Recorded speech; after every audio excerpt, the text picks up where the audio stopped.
Hey guys, what's up? Shadowland's back for another live my update this week. I have a lot of stuff to cover, so I'm going to try to move pretty quickly here. There's a lot of stuff that came out this week. They announced the autumn sales that came out.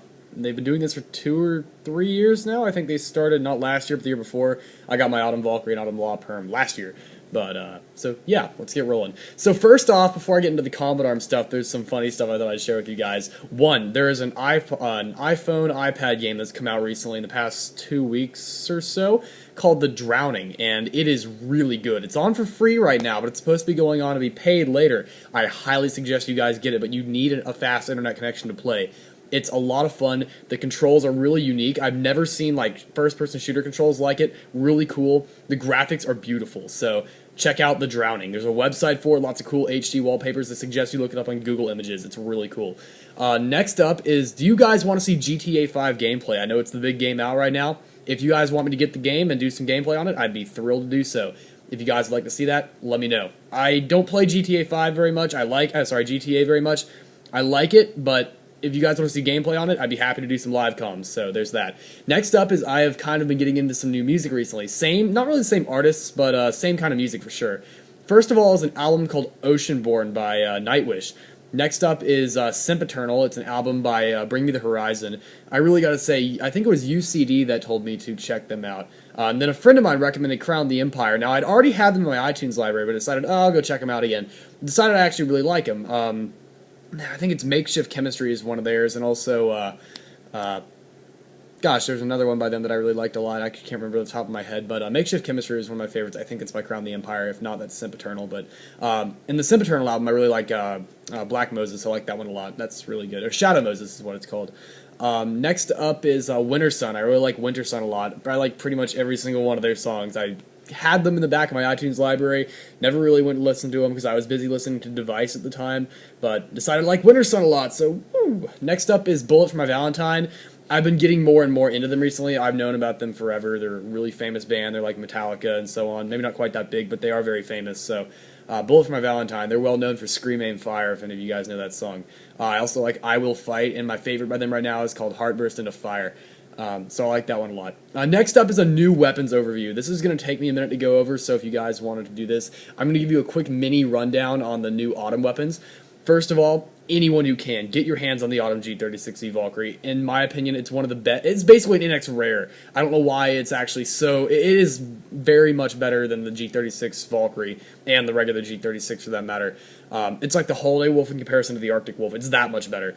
So yeah, if you were to get the G36 Valkyrie, the Autumn, and the Holiday Wolf, you'd pretty much be set. I don't really see what else you would really need in the game. Damage of 45, portability of 65. That's a massive increase from the G36 Valkyrie, which I do believe has. I have the stuff up there, so I'm going to be checking that. Has a 57, so that's an 8-point increase. That's one of the G36 Valkyrie's biggest downsides, and the Autumn increases upon that. The fire rate is, I believe, 68 on both weapons. The accuracy is 90 on both, and the recoil, I also believe, is 68 on both. So nothing changes with the portability, but the damage drop-off does get better. And in my opinion, the biggest perk to this weapon is it gets 5 more shots per magazine, which means 20 shots more total. So you have a lot more ammo, and that's really helped me out a lot when using this gun. You guys don't see my gameplay very much. I use it a lot in Clan Wars, so when I try not to use it in gameplays, because I do typically play pretty well with it, but it is kind of like, it's like walking into doing all gameplays with a SOP mod or something. It's like, it gets boring after a while, so I have to mix it up a bit. So that's why you don't see it in my gameplays very much, but I will try to do some with the weapons soon. So hopefully you guys are able to get this. Like, it goes off on the 24th, so I highly suggest you guys get a hold of that before you have to worry about losing it. Autumn Law is up next. The Autumn Law has a damage of 75, portability of 50, accuracy of 100, and recoil of 55. The regular Law is pretty much the same, except the damage goes up by 10 points. That's from 65 to 75. The portability and the recoil and the accuracy are all the same. They're all, 50, 155. It has the same amount of ammo, 3 shots, just like a regular Law, but the damage going up by 10, you have to think about that. That's not just a direct hit, that's the splash damage total. The range is the exact same as the regular Law, but per closer you get to the center. I did the video called Mathematical Explanations of Combat Arms very early when I started this channel. Go check it out. It's important. But splash damage on the Law. So like if this is the range that it has, if this is the range, here's the center. It's going to do maximum damage here, and it's almost always going to be a one-shot kill. It'll be like doing 95 damage, so if they're a light vester or even a medium vester, you're probably going to kill them. but the further you go out, it does more damage as you go out in comparison to a regular law. So, like, while right here with a regular law might do 50 damage, it'll do 60 or, 55, something like that. It'll do more damage, so definitely worth it if you're a quarantine player. I bought it just because I think it's fun to use sometimes, and it's definitely cool to have a permanent explosive that works like that. So next up on my list, I believe, was the roll call event. I wanted to bring this up. So this is an event, if you guys haven't been checking the website, where you log in consecutively for some days, and they give you some rewards. It's basically another login rewards thing, but the rewards are pretty cool. So if we look at the prize set for the first round of this, it's from September 18th to October 1st. Log in for one day, you get a TT pistol. Second day, you get a 7-day Johnny Seed apple bomb thing. I don't know, it's a grenade. I think it's a 2-pack. It's like a frag pack. I saw some quarantine videos, and they were throwing 2 of them, so somehow they were able to hold 2. I haven't actually used it myself, but I'm not doing a review on it. But I'm pretty sure that that's actually a dual frag pack. I'm not 100% sure on that, though, so don't hold me to it. Day 3, you get a 1-day M16A4 Firebug, and this is a great chance to try it out, because if you have not been convinced to using it yet, try it out, and definitely convince yourself to buy it, because it's another fantastically balanced and really fun gun to use. Next up is the 7-day AK-12 on day 4. Honestly, I think that's just a sellback thing. I didn't really like the AK-12. I did my review on it. Go check it out if you want, but I wouldn't say it's worth keeping. Next one up is this new assault rifle called it's a 7-day T91, I think is what they're calling it. It looks exactly like an M16, except it has a more squarish nozzle at the end. It literally looks exactly the same. It's like you combine the AK-12 with an M16. No one knows the stats of the gun yet. No one knows anything about it. No one knows how it's going to perform. So I guess we're going to check it out when it gets here. Assuming it's going to be an NX standard weapon, I'm pretty sure it's an X standard, so you could buy it. I will definitely get a review out on it very quickly, so look forward to that.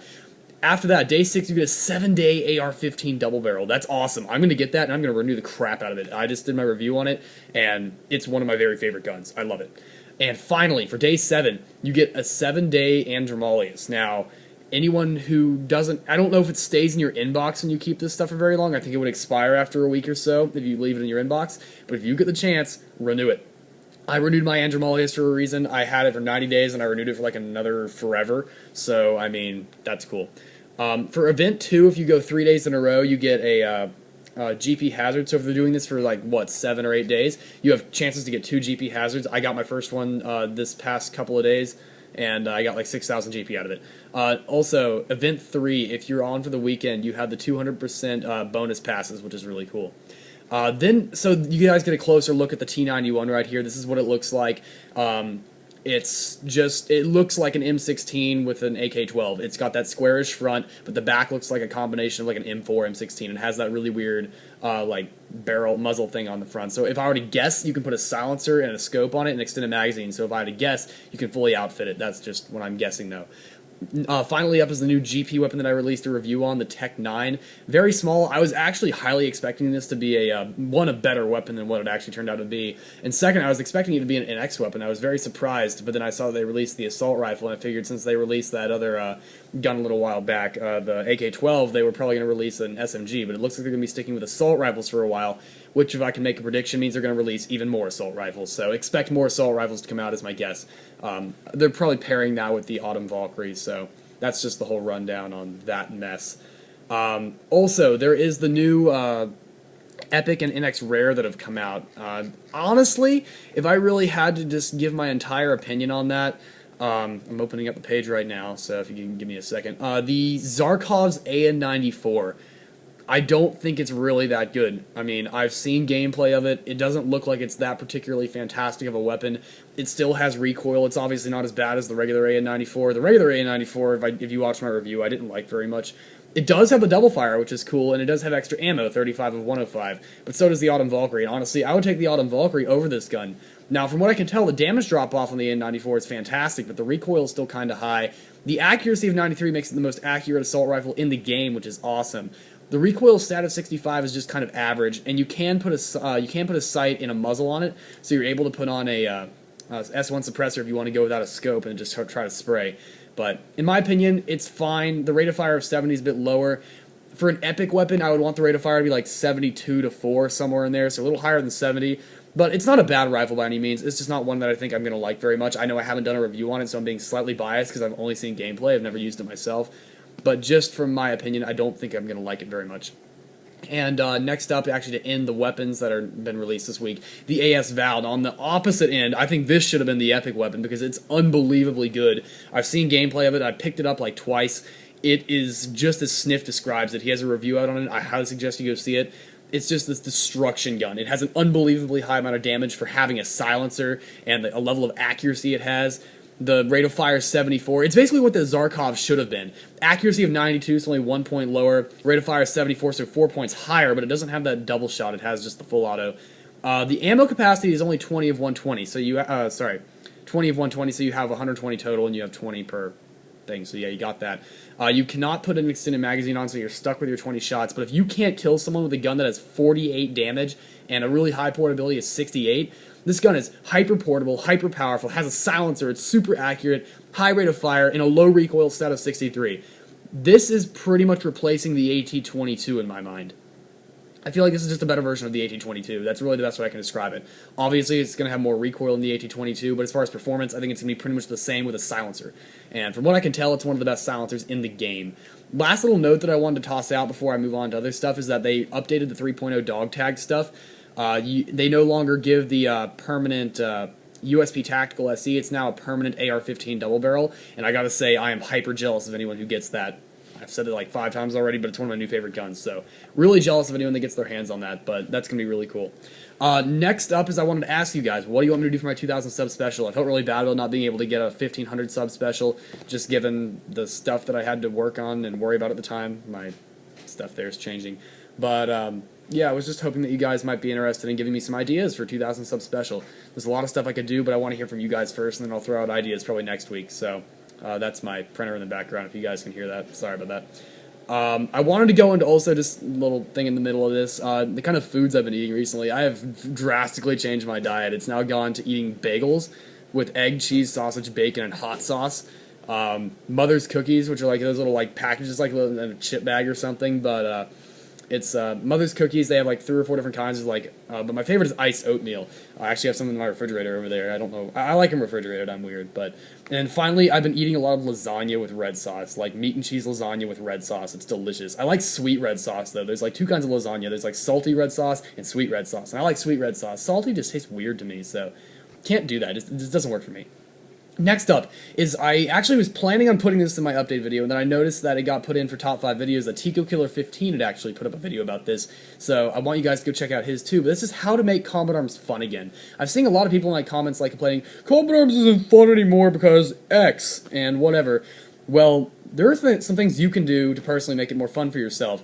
He says just the typical stuff. Try new modes and maps, and he goes into detail talking about it. It's like a 2-minute commentary. Go check it out. Links in the description below. But, yeah, check him out, too. He's got a great channel. I like the guy a lot. But also, just some stuff I wanted to add on. If you're an NX user, which I've been doing a lot recently, is buy GP weapons and just randomly use them. I've become addicted to using the MP5A4, just the most basic SMG in the game. And I'm having a ton of fun using it, so... It's like people complain, you're using a GP weapon, you gotta be hacking, it's like low damage and all that shit. Ah! Well, it's actually a really fine gun to use. It's fun, and if you can get a kill with guns like that, when you go back to using NX weapons, you're gonna be that much better. So there's absolutely no reason not to try something new.